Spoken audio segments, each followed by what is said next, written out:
Vertek is 'n benadering wat Vertek is 'n benadering wat die belangrikheid daar was iets anders daar. Vertek is 'n benadering wat aandag vestig op die belangrikheid van die onderlinge verband. Okay. Vertek is 'n benadering, ek gaan reset. Vertek is 'n benadering wat aandag vestig op die belangrikheid van die onderlinge verband, natuur van wetenskap, tegnologie, ingenieurswese, kuns en wiskunde. Onderwysers het die geleentheid om leerders se probleemontwikkeling. Just continue, I can cut out breaks.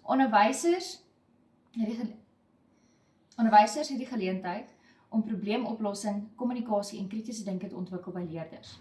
Hulle kry ook die geleentheid om regte wêreldprobleme op te los eendag deur konkrete leeraktiwiteite en kreatiewe ontwerp. Leerders kan risiko's neem, aktief deelneem, deurvoer met probleemoplossing, spanwerk aangryp en die kreatiewe proses ten volle gebruik. Om hierdie in te skakel by my tema ruimte.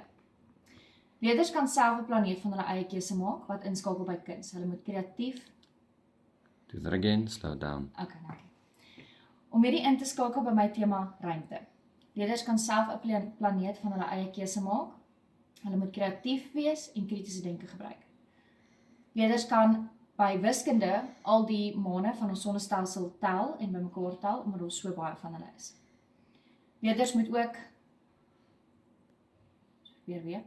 Leerders kan idees na vore bring oor hoe die ruimtestasie in 'n wentelbaan bly om die aarde wat ook hulle kritiese denke ontwikkel.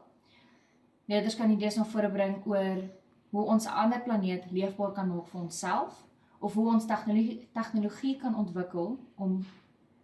Hoekom kyk jy vir my?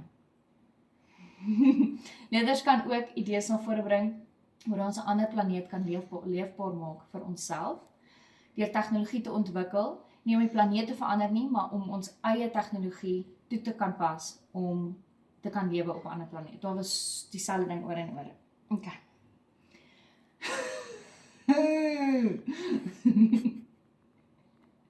Nou meer dat jy moes langer gaan met van te edit. Go. Leerders kan ook idees na vore bring oor hoe ons 'n ander planeet leefbaar kan maak. Nie dat ons die ander planeet gaan verander nie, maar dat ons eie tegnologie kan ontwikkel om te kan leef op 'n ander planeet. Vertek is 'n baie diverse benadering en met die regte hulpmiddels vra aan leerders en om saadjies te plant by leerders, kan leerders voorberei word om eendag vir hulle self te dink, saam te werk en oplossings te vind vir regte wêreldprobleme.